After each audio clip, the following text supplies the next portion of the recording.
로마서 6장 6절. 찾았으면 같이 읽겠습니다. 시작. 우리가 이것을 알거니와 우리의 옛사람이 그분과 함께 십자가에 못 박힌 것은 죄의 몸을 멸하여 이제부터는 우리가 죄를 섬기지 아니하게 하려 함이니. 우리가 십자가를 주제로 말씀을 좀 살펴보고 있어요. 신자가 걸어가야 될 길, 우리 믿음으로 걸어가야 합니다. 첫 번째 배웠고, 이제 두 번째로 십자가의 길을 우리가 살아가야 합니다. 지난주에는 십자가와 세상이라고 하는 주제, 이 세상이 십자가에 대해 못 박혔다, 그런 거로 우리는 세상을 사랑해서는 안 된다 하는 부분을 배웠습니다. 오늘은 십자가와 육신, 십자가와 옛사람이라고 하는 주제를 살펴볼 겁니다. 오늘 우리가 읽은 본문 말씀에 의하면 우리의 옛사람은 이미 십자가에 못 박혀 있습니다. 그럼에도 불구하고 이 육신은 끊임없이 신자들을 괴롭힙니다. 그래서 교회를 분열시키고 욕망을 따라 살게 하고, 그래서 그리스도인의 간증을 잃어버리게 하는 옛 성품이 우리 안에 있다는 거죠. 자, 세상에는 두 부류의 사람이 있어요. 하나님의 눈으로는 두 부류입니다. 하나는 아담 안에 있는 자.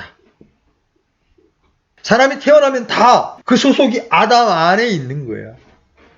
아담이 인간의 첫 번째 조상이기 때문에 그렇습니다. 또 다른 하나는 그리스도 안에 있는 자. 그래서 이 아담 안에 있던 자가 그리스도 안으로 옮겨오는 것을 뭐라고 불러요? 구원, 거듭남, 중생, 이렇게 표현하는 거예요. 그리고 이 위치 이동을 뭐라고 표현하느냐면 어둠의 왕국에서 하나님의 아들의 왕국으로 옮겨오는 거예요. 이것은 오직 영적인 출생을 통해서만 가능합니다. 우리 자매도 구원받기 전에 7년 동안 교회를 다녔고, 저도 5년 동안 교회를 다녔어요. 집사도 했고 11조 헌금도 드렸고 대표 기도도 했고 다 했지만 그냥 종교인으로 다닌 거지, 이런 거듭남을 경험하고 하나님의 사랑이 내 마음에 부어지는 것을 경험하고 다닌 게 아니었어요. 그래서 내가 예배당 안에 앉아있지만 여전히 나는 아담 안에 있을 수 있죠? 아직 정확하게 내가 예수님을 믿지 않았다면 나는 여전히 예배당에 나와 있고 신앙생활을 한다고 하지만 아담 안에 있을 수 있고 어둠의 왕국에 있을 수 있습니다. 그럼 어떻게 해야만 이 영적 출생이 가능해요? 우리를 위한 예수님의 죽으심과 묻히심과 부활을 믿고 거듭날 때 사람은 성령 침례를 통하여 그리스도 안으로 들어가게 되는 거예요. 이 일을 위해서 성삼위의 하나님께서는 실로 오랫동안 사역을 하셨습니다. 여러분, 에베소 1장을 보면은 창세전에 하나님은 우리를 그리스도 안에서 흠이 없고 점이 없는 거룩한 존재를 만드시려고 계획을 하십니다. 이게 아버지의 계획이 있습니다. 창세전에, 이 세상이 생기기도 전에 하나님이 계획을 세우셨다고. 그 다음에 이 일을 이루시기 위하여 2000년 전에 말씀 하나님께서 성육신 하십니다. 그리고 십자가에 달려 우리의 죄를 짊어지시고 죽으십니다. 그리고 부활하십니다. 이건 아버지의 사역이죠? 이건 예수님의 사역입니다. 그러고 난 다음에 예수님이 하늘로 올라가신 다음에 그 예수님을 믿는 자들에게 하나님이 뭘 보내시기로 약속하십니까? 성령을 보내시기로 약속하시죠. 성령의 봉인. 이거 누가 하는 거예요? 성령님. 성삼위의 하나님이 인간의 구원을 위해서 이렇게 오랜 동안 일해 오셨다는 거예요. 그런데 이렇게 그리스도 안에 들어온 사람도 또 두 부류로 나눠. 잘 봐요. 그리스도 안에 들어온 사람을 다시 성경은 두 부류로 나눠. 하나는 영적인 신자. 두 번째는 육신적인 신자. 구원받지 못하면 아담 안에 있는 거예요. 근데 구원을 받았어. 받았는데도 내 맘대로 살아. 내 욕망대로 살면 어떤 사람이야? 육신적인 신자라고 성경은 말하는 거예요. 반면에 하나님의 뜻대로, 하나님의 기쁨을 따라 사는 사람들을 영적인 신자라고 말하는 거예요. 자, 우리 고린도 전서 3장 1절 한번 가봅니다. 고린도전서 3장 1절.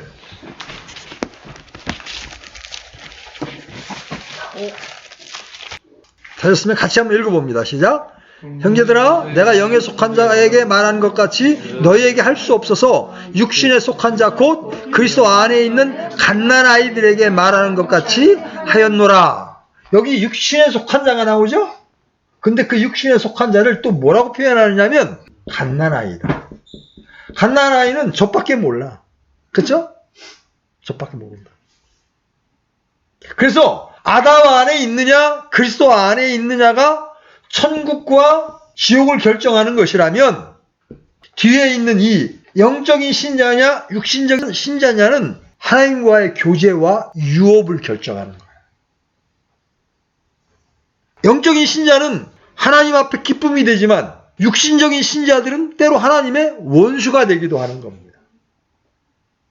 우리는 하나님 앞에서 육신적이라는 것이 다른 말로 하면 옛사람으로 산다는 것이 얼마나 두려운 일인지를 정확히 깨닫고 자기 부인을 통하여 영적인 신자로 변화되어야 되는 거예요. 구원받은 후에 세월이 지나도 변하지 않고 육신적인 모습을 고집스럽게 유지하고 있는 것은 이건 그냥 부끄러운 일이 아니에요. 그건 악한 일이라는 거예요. 하나님 앞에. 그러면 이제 육신적인 그리스도인은 어떤 모습을 띠는지를 한번 살펴봐야 되겠죠. 그래야 여러분의 모습과 상태를 점검할 수가 있어요. 자, 이 육신적인 신자들의 특징은 첫 번째가 좋아하는 먹는 음식이 달라요. 여기서 음식이란 결코 우리가 몸으로 먹는 세상 음식을 가리키는 말이 아닙니다. 영적인 양식인 하나님의 말씀을 말하는 거야. 하나님의 말씀은 성경에도 여러 종류가 나오죠? 은혜의 말씀, 단단한 고기, 여러 종류가 나와. 근데 어린아이는 어때요? 이 영적인 양식은 여러 모양으로 우리들에게 영양분을 공급해 주잖아요.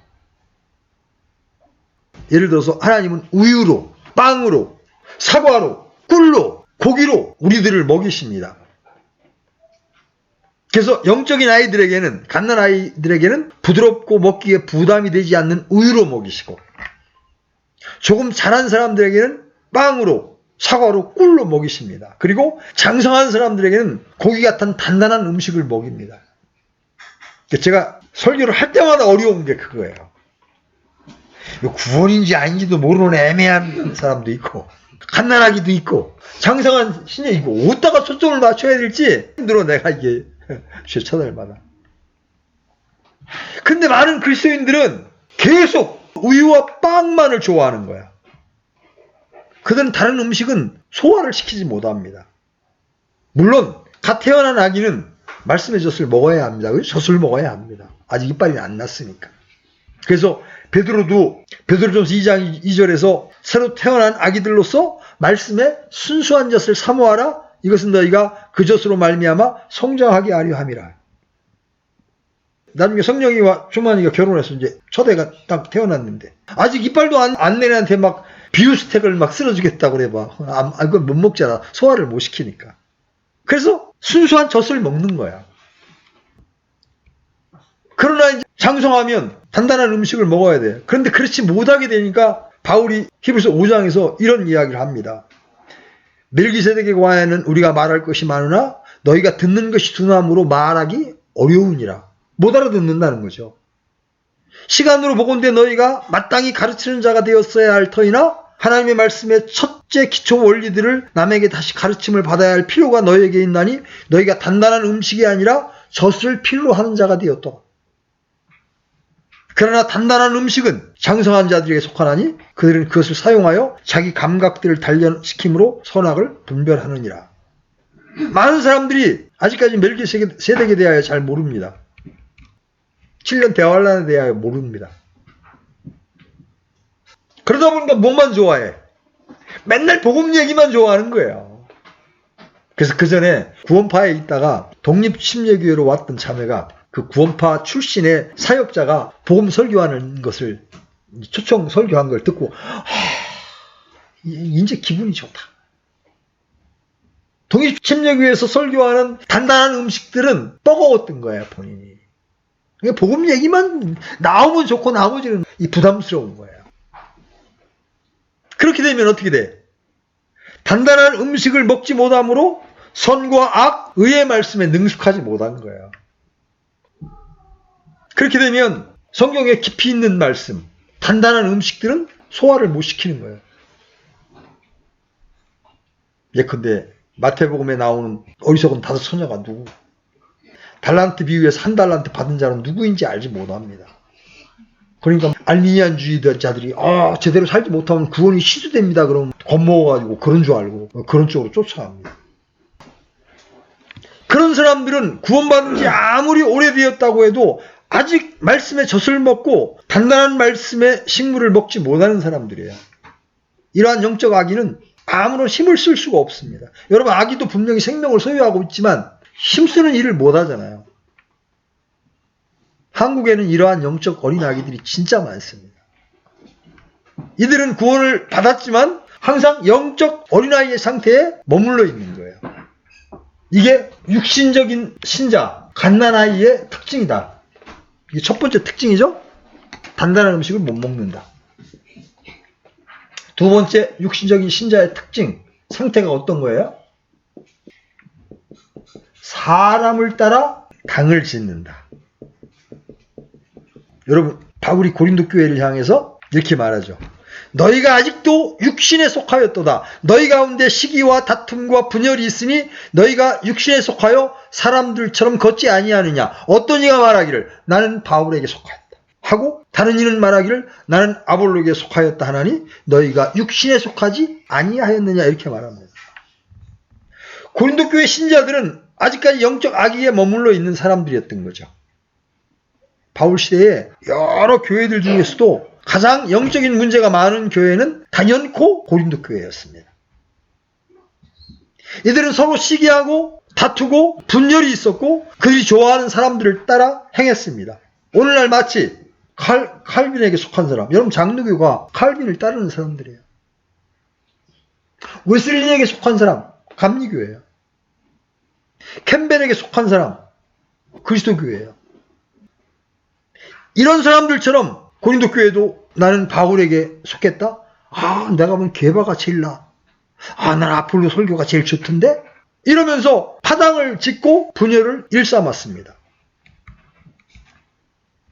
오늘날 킹제임 민족 마찬가지죠?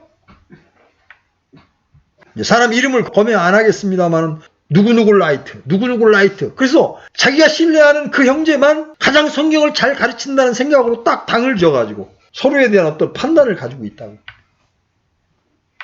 이건 무서운 거예요, 이건. 두려운 파당인데, 본인들이 아무리 성경을 많이 안다고 주장해도 이런 사람들은 육신적인 어린아이에 불과한 거예요. 각각의 형제들은 다 하나님께서 주신 은사자들일 뿐이지 그 사람들이 하나님이 아니란 말이에요. 그 전에 어떤 자매님한테 성경에서 이렇게 이야기하면서 이 부분에 이런 부분은 좀 이렇게 번역에 좀 문제가 있습니다. 그랬더니 막 대노하는 거예요. 자기는 그 성경을 번역한 형제와 이 성경을 비판하는 사람을 용납할 수 없다는 거예요.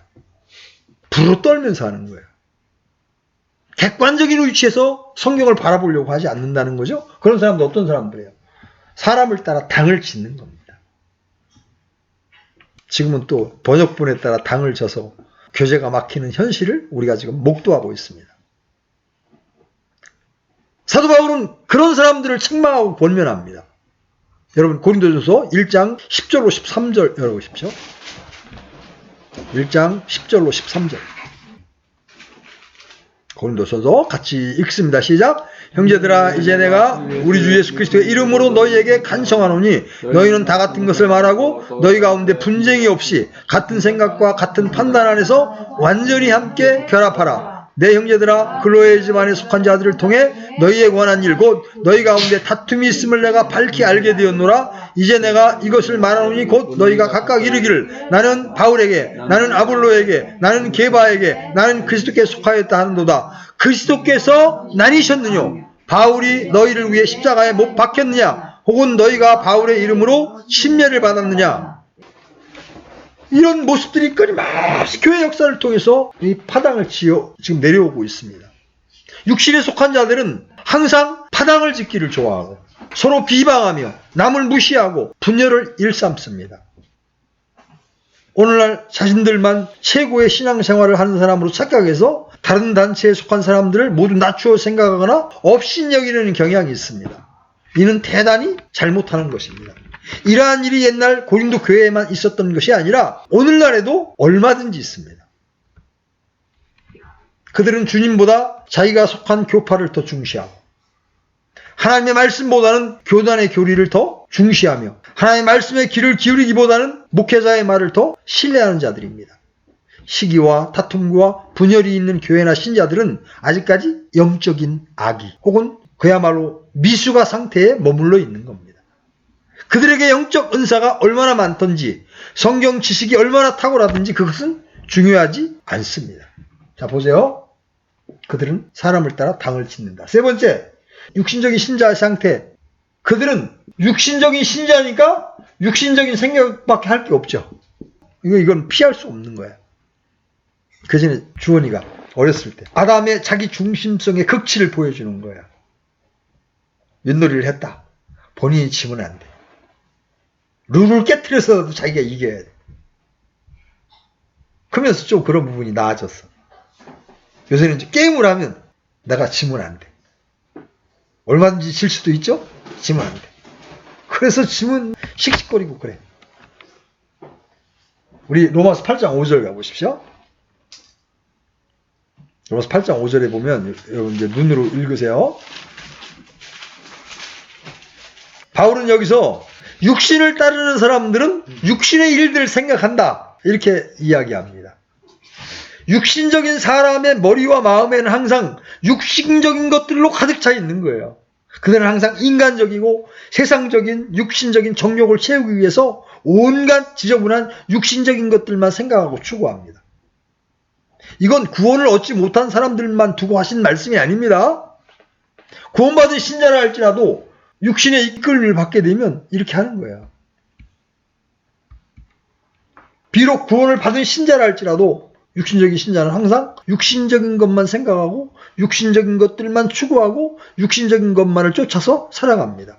그들은 영적인 것, 즉 주님의 것들과 성령의 것들과 하나님의 말씀에 대하여는 별로 관심이 없습니다. 육신적인 신자들이 영적인 것들을 생각하면 골치가 아프고 생각조차 하기 싫어합니다. 보세요, 여러분. 사람은 무엇을 생각하느냐에 따라서 행동이 결정됩니다. 그렇죠? 우리가 주의해야 할 것은 하나님은 멀리서도 우리의 생각을 이해하시고 사람의 마음에 무엇이 있는지 알고 계신다고. 사람의 마음을 살피시고 그 속을 시험하시며 그 사람의 행위와 행실과 그 결과대로 갚아주신다는 거예요. 그래서 예레미야 17장 10절에 하나님 이렇게 말씀하십니다. 나는 마음을 살피며 속 중심을 시험하여 각 사람의 길들과 각 사람의 행위들의 열매대로 그 사람에게 주느니라. 내가 육신의 열매를 맺으면 나중에 육신대로 하나님께로부터 받게 되는 겁니다. 그런 거로 우리는 항상 영적인 것들을 생각하고 추구해야 합니다. 사람들은 영적으로 성숙해야만 육신의 생각을 버릴 수 있어요. 억지로 생각을 바꾼다는 것은 불가능합니다. 선한 생각을 많이 하면 할수록 악한 생각을 하지 않게 되죠. 육신적인 생각을 하지 않으면 육신적인 행동을 하지 않게 되는 거예요. 여러분의 마음 속에, 여러분의 지식 속에 말씀을 충만하게 채워야 되는 이유가 바로 여기에 있는 겁니다. 자, 이제 네 번째, 육신적인 사람은 어떨까요? 여러분과 이 말씀과 여러분 대비해 보세요. 여러분이 육신적인 신자라면 반드시 하나님 앞에 판단을 받게 된다. 자, 육신적인 신자는 하나님을 기쁘시게 할 수 없어요. 기쁘시게 할 수 없다. 자, 로마서 8장 7절로 8절 보십시오. 로마서 8장 7절로 8절. 자, 찾으셨으면 같이 읽습니다. 시작. 육신적인 생각은 하나님의 법에 복종하지 아니할 뿐 아니라 참으로 그리할 수 없으므로 하나님과 원수되는 것이니라. 그런즉 이와 같이 육신 안에 있는 자들은 하나님을 기쁘게 할 수 없느니라. 육신적인 생각이란 육신의 일을 따르는 이들이 하는 생각입니다. 육신적인 생각 안에 머물러 있는 신자들은 하나님의 말씀에 복종하지 않을 뿐 아니라 복종할 수가 없어요. 육신적인 생각은 하나님을 대적하는 겁니다. 여러분 보세요.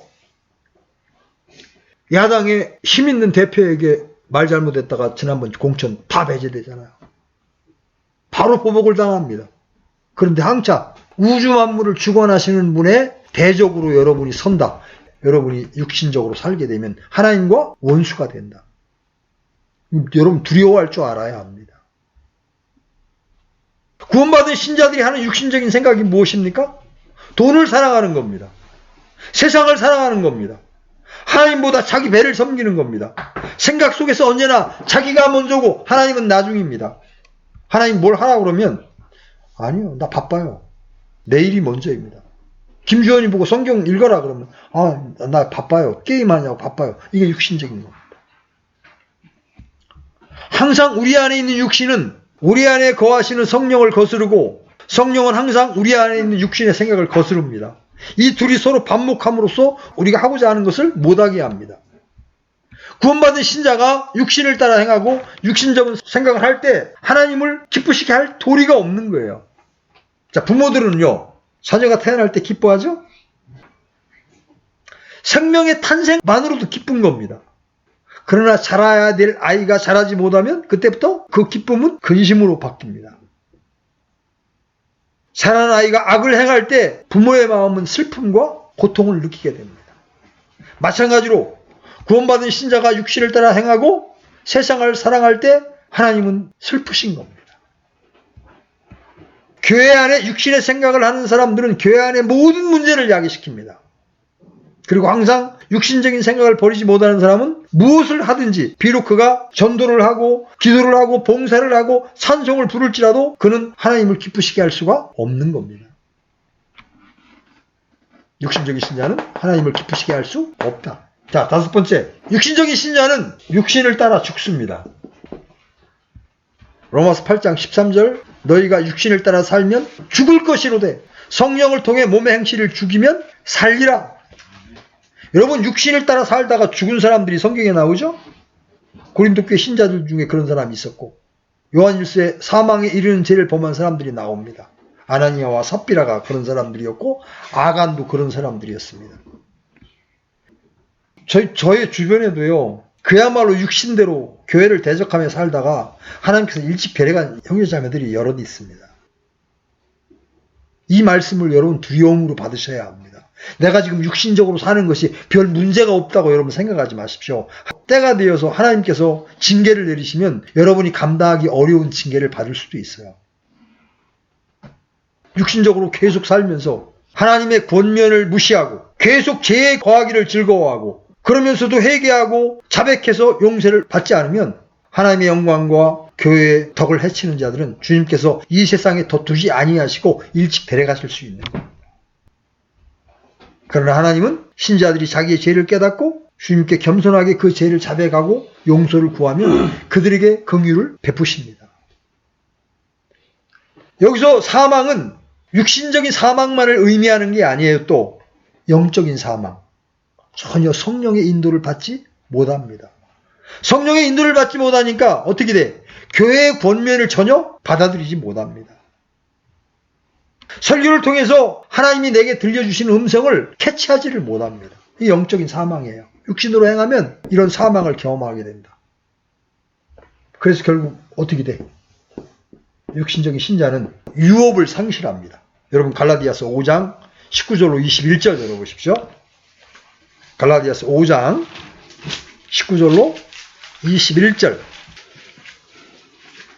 자, 같이 읽습니다. 시작. 이제 육신의 행위들은 명백하니 이것들이라 곧 간음과 음행과 부정함과 색욕과 우상숭배와 마술과 증오와 불화와 경쟁과 진노와 다툼과 폭동과 이단 파단과 시기와 살인과 술취함과 흥청됨과 또 그와 같은 것들이라. 내가 또한 전에 너희에게 말한 것 같이 이것들에 대하여 미리 너희에게 말하노니 그런 것들을 행하는 자들은 결코 하나님의 왕국을 상속받지 못하리라. 두려운 말씀이에요. 반복적으로 이러한 죄들을 행함으로 이 육신의 행위들을 계속 행하면 하나님의 왕국을 상속받을 수 없다. 육신의 일들은 모든 사람에게 분명하게 나타나기 때문에 일일이 언급할 필요가 그렇게 많지 않습니다. 그러나 분명하게 나타나지 않는 육신의 일도 많습니다.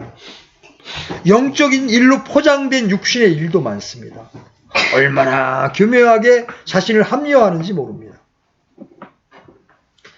이런 것들은 모두가 인간의 육신에게서 나오는 거죠. 그래서 이런 것들은 하나님을 기쁘시게 할 수 없을 뿐만 아니라 천년왕국에서의 유업을 거부당할 수 있다는 거예요. 그래서 우리가 반드시 기억해야 하는 것이 있습니다. 보세요. 첫 번째, 사람은 믿음을 통해 은혜로 구원을 받지만 여러분이 그리스도와 함께 고난을 받지 않으면 그리스도와 함께 지상에서 통치하지 못할 겁니다. 두 번째, 여러분이 구원을 받아 일단 그리스도 안에 들어왔으면 여러분의 구원은 거부당하지 않지만 유업은 거부당할 수 있습니다.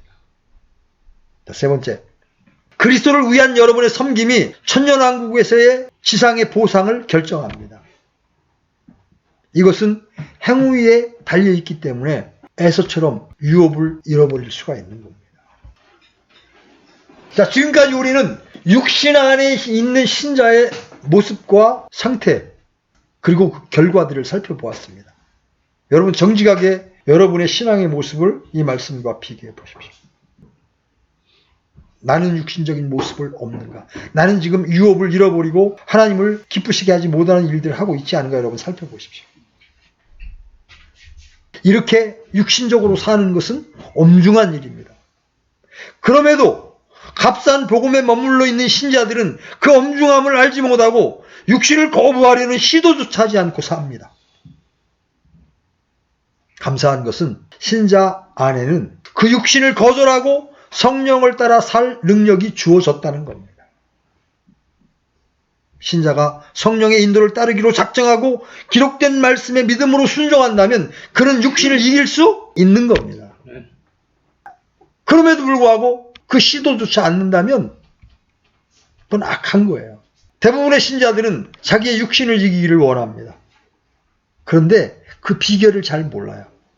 그러므로 우리는 성경의 가르침의 귀를 기울여야 합니다. 누구에게나 인간의 본성에는 결코 선한 것이나 아름다운 것이 없어요. 인간의 본성은 원래 악하고 태어날 때부터 죄인으로 태어나서 거짓말을 하고 하나님을 떠나 곁길로 가고 있어요. 인간은 본질적으로 진노의 자녀로 태어나서 육신의 정욕대로 살아가고 있습니다. 그리고 사탄은 이러한 인간의 죄의 성품, 인간의 본성을 이용하여 사람을 넘어뜨리고 자기의 뜻을 펼치고 있는 거예요. 그런데 세상에서 자기가 가지고 있는 인간의 본성을 다 없애버린 사람은 아무도 없어요. 모든 종교가 인간의 본성을 개조하거나 없애려고 안간힘을 쓰고 있지만 모두가 실패하고 있습니다. 안 되는 겁니다. 불교도, 유교도, 이슬람교도, 가톨릭교도, 철학도, 요가나 명상도, 심지어 종교로서의 기독교도 다 실패하고 말았습니다. 비록 죄인이 예수님을 영접하여 구원을 얻는다 할지라도 자기 안에 있는 인간의 본성은 다 없어지지 않습니다. 신자가 거듭나는 것은 영이지 결코 육신이 거듭나는 게 아니란 말이에요. 인간의 육신은 구원받기 전이나 후나 동일합니다. 구원받았다고 해서 피가 달라졌다든지 육체가 거룩해진 게 아니에요.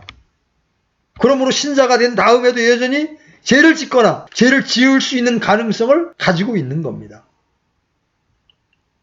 죄인이 믿어서 구원을 받고 하나님의 자녀가 될 때 그는 옛 성품을 그대로 가진 채로 하나님의 성품에 동참하는 겁니다. 그러므로 어떤 의미로는 신자가 되는 것은 이중 성격의 소유자가 되는 겁니다. 우리 안에는 옛사람과 새사람이 함께 공존하면서 죄의 법과 성령의 법이 함께 공존하면서 죄의 성품과 성령의 성품이 같이 가고 있는 거예요. 그러므로 신자가 구원을 얻었지만 여전히 죄를 짓게 되고 여전히 죄를 생각하게 되고 여전히 죄를 그리워하게 되고 여전히 죄의 유혹을 받게 되는 겁니다. 이러한 인간의 본성은 인간의 육체를 가지고 있는 동안에는 계속 사람 안에 머물러 있어요.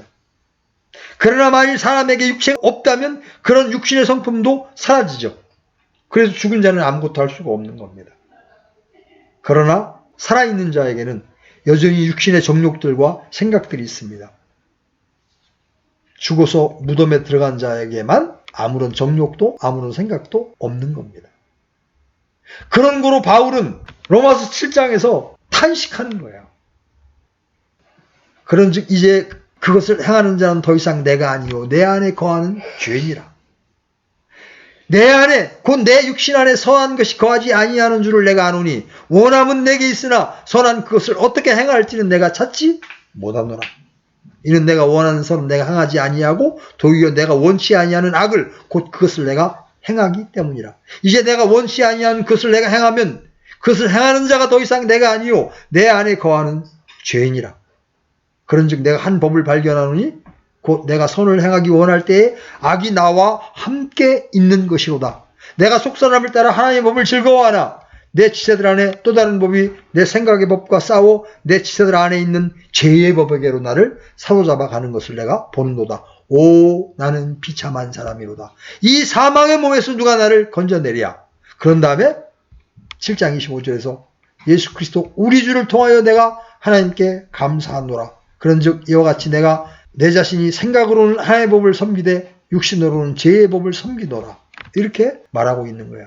바울은 여기서 인간의 지체, 즉 육신의 지체 안에는 죄의 법이 도사리고 있어서 항상 우리를 그 법 안으로 끌어당긴다고 말하는 거예요. 그러므로 육신이 이 땅에 머물러 있는 동안에는 누구든지 이 육신의 죄의 법과 죄의 생각에서 완전히 벗어날 수는 없는 겁니다. 그러나 주님께서 이 세상에서 우리를 데리고 올라가실 때에 우리 육신은 완전히 변화되죠. 다시 말해서 육신이 주님의 몸과 같이 새로운 몸, 영광스러운 몸으로 변화될 때에 그때의 죄의 실체와 육신의 모든 정욕에서 우리가 완전히 해방이 되는 겁니다.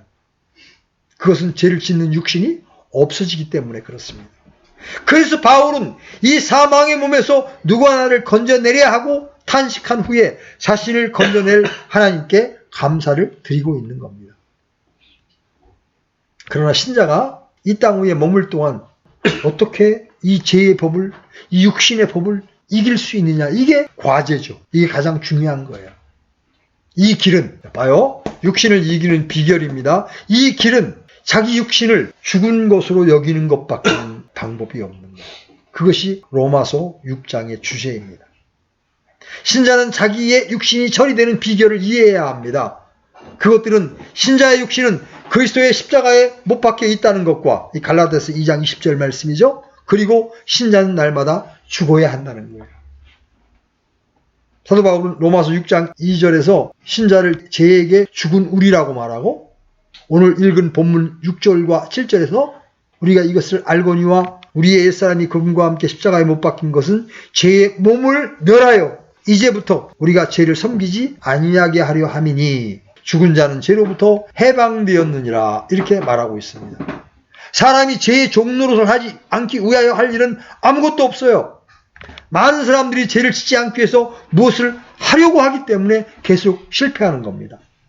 로마 카톨릭은 더욱 심하죠. 그들은 온갖 고행을 통해서 이 문제를 해결하려고 하니까 해결할 방법이 없는 거예요.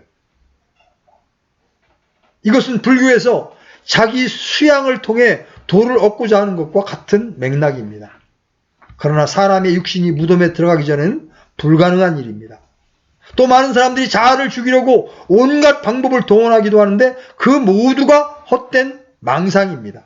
기도를 열심히 한다든지 독한 마음으로 인내한다든지 장기간 철야 금식 기도를 한다든지 자기의 육체를 심히 학대하기도 하는데 모두가 실패하고 맙니다. 그 방법을 쓰는 동안 그들은 계속 실패할 수밖에 없는 것은 여전히 그들의 육신이 살아있기 때문에 그렇습니다. 죄를 이길 수 있고 육신의 정욕에서 벗어날 수 있는 가장 간단한 방법은 자신의 육신을 죽은 자로 여기는 길뿐이에요. 이는 죽은 육체로는 어떤 죄도 더 이상 지을 수 없기 때문이죠. 주님께서는 이미 우리의 육신을 십자가에 못 박아 처형시켰습니다. 그게 팩트예요. 이제 중요한 것은 이 사실을 믿음으로 받아들이고 그렇게 여기는 겁니다. 날마다 여러분 잠에서 일어나면 어떻게 여러분 선포해야 돼? 나는 죽은 자다.